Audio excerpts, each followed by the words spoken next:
Alright, and we have arrived in the fourth game after that last one. Oh man. That was a rough one. But it's okay. Now we have Fox and Jelly. Both of them are back. They are both back to say, hey, you know what? Maybe we underestimated you guys a little bit. Let's maybe not let that happen again. So we have Blastoise and Dodrio banned, preventing, the Blastoise pick very strong, and keeping security off Dodrio is very good. But in response, Cairo and security have worked together to ban Aegislash and Mimikyu, and Jelly is a Mimikyu main, as they say. Jelly is at top, I believe, 30 Mimikyu in the world, and not being able to play Mimikyu might be a bit of a hindrance. We will see. First pick Azumarill coming out is very surprising. Antkiller going with the Mamoswine again. Juvenile picking Blissey, because, if it ain't broke, why fix it? Ingle hovering over Slowbro. Considering.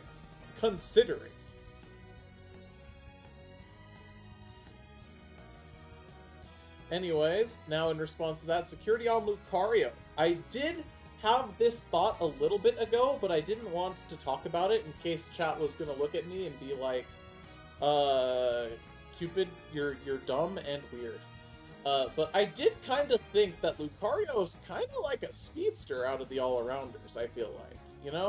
Extreme speed, Bone Rush being a dash, and all of that good stuff. I think it makes perfect sense to call Lucario a speedster. Redlock Fox on the Delphox this game. Fox going with the Dragapult, and Jelly is going to pick Hoopa, presumably to switch with someone on the team who plays Hoopa. Probably Sceptile, if I had to guess. And finally, Cairo on Alolan Tails. This is not something I see anyone in my community play other than me. I thought I was the only person who still plays Alolan Ninetales. But here we are. And like I thought, we do have the Hoopa and the Phalanx switching. That's pretty good. That being said, the Phalanx being on the opposing team of a Lucario does mean that Lucario gets access to the filthiest extreme speed target of all time. All 6 of those Phalanx targets are going to be speeded extremely, and I am not sure how Phalanx deals with that. Anyway, here we go. We've got game number 4. Let's see what we've got. I mean, Lucario to counter Phalanx is pretty painful. But hey, you know what? Maybe some way this Phalanx outplays it. Maybe it outplays it. Who knows?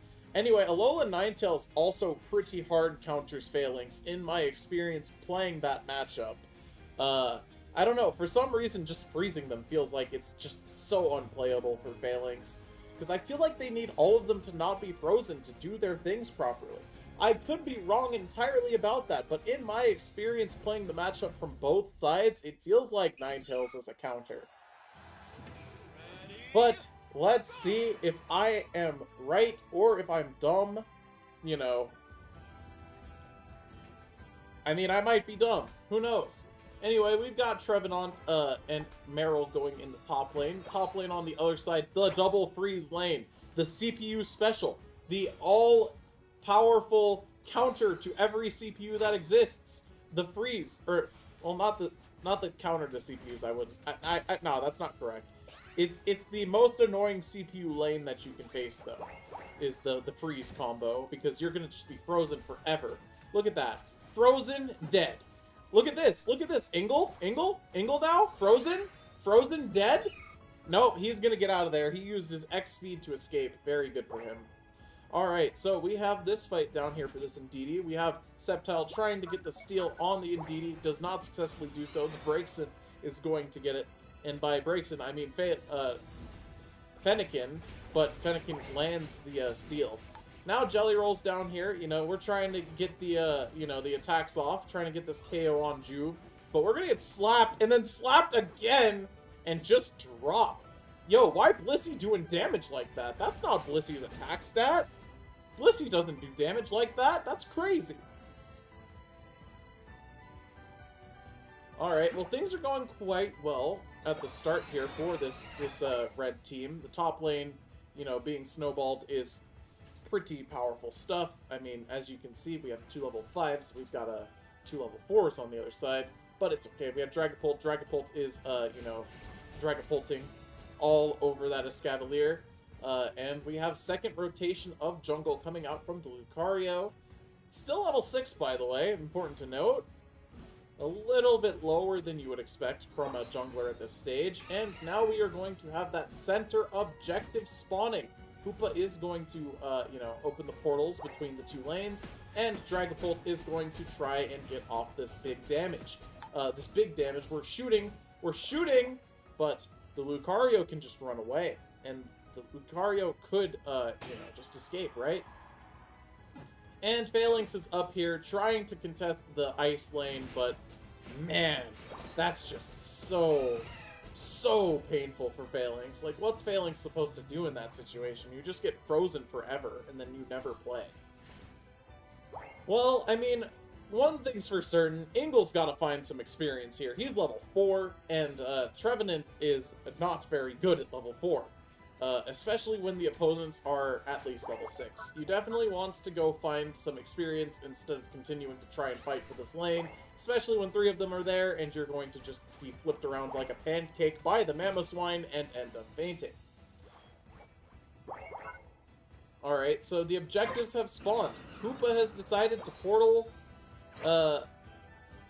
Everyone's down bot, it looks like. Everyone has decided to come bot. And let's see what we've got. I mean, we've got a whole bunch of rocks being dropped on this Phalanx, but the other team is here. And, I mean, we're trying to get off as much damage as we can, but did we get the steal? No. The team on the left with the Whirlpool does, in fact, procure the Reggie, and that is going to result in, you know, that experience going to the team on the left. Also important to note is that they got the KO on the Blissey there. That's very nice, but you still can't really go in.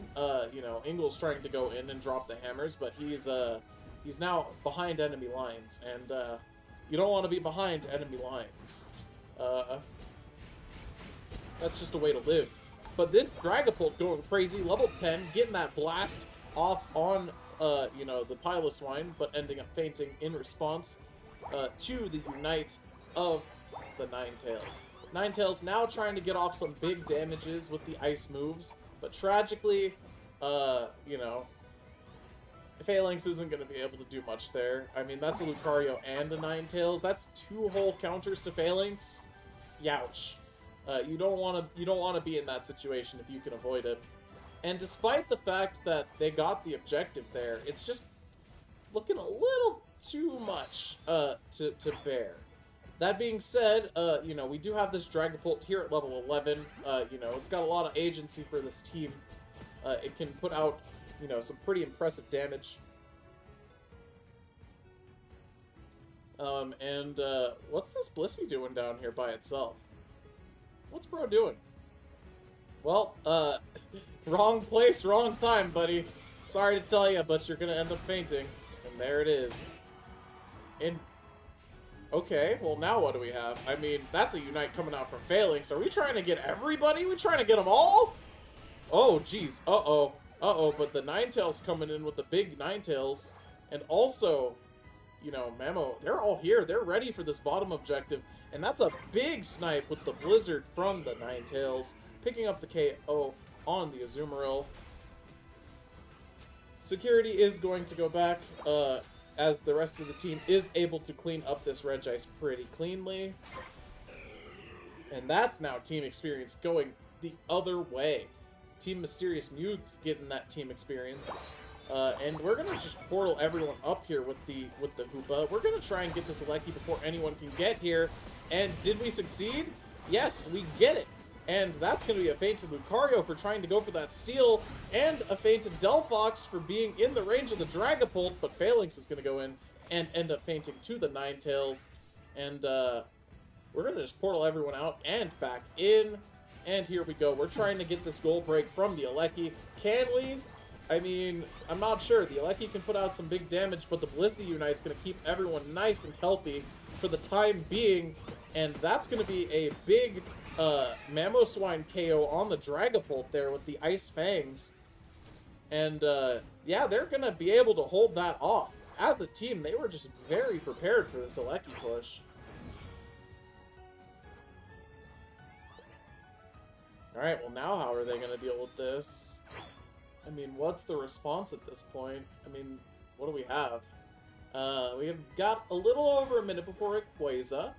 I'm not sure how long we have on this bottom objective, but it will be respawning before Rayquaza does. So, I think the game plan for both teams is just to farm up some experience. I mean, the Phalanx is going to do what it can, but it's just, you know, such a hard matchup into the Ninetales and the Mamoswine and the Lucario. All of those Pokemon just do so well against Phalanx.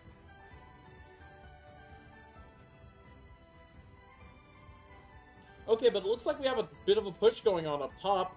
We have the Dragapult going in with the dragon flying around and, you know, doing its dragon thing. But tragically, the Lucario is more prepared for that than we are, and we are going to end up fainting. Hoopa is going to keep alive the Phalanx, and we're going to do what we can to get this KO on the Lucario, but can we?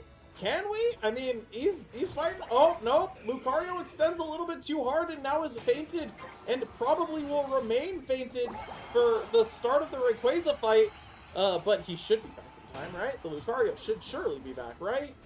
Well, Mamo has decided to unite, and we are going to just portal everyone out there, and Azumarill decides to go back in, turning around the Mamoswine there, and it is time for that all-important Rayquaza objective. I mean,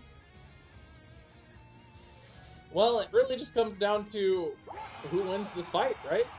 Well, we have a goal going off there. That's going to even up the score a little bit more, but, I mean, you know, what are we doing here?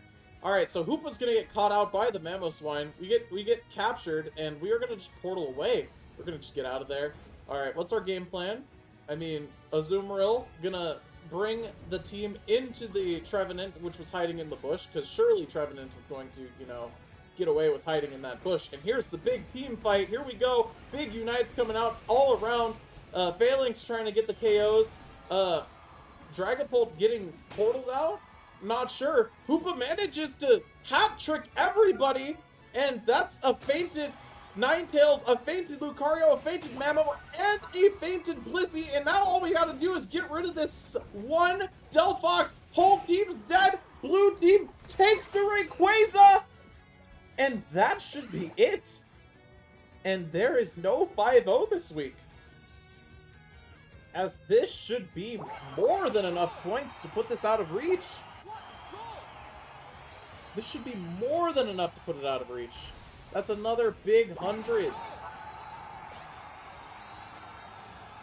And now all they've got to do is play defense. They just don't...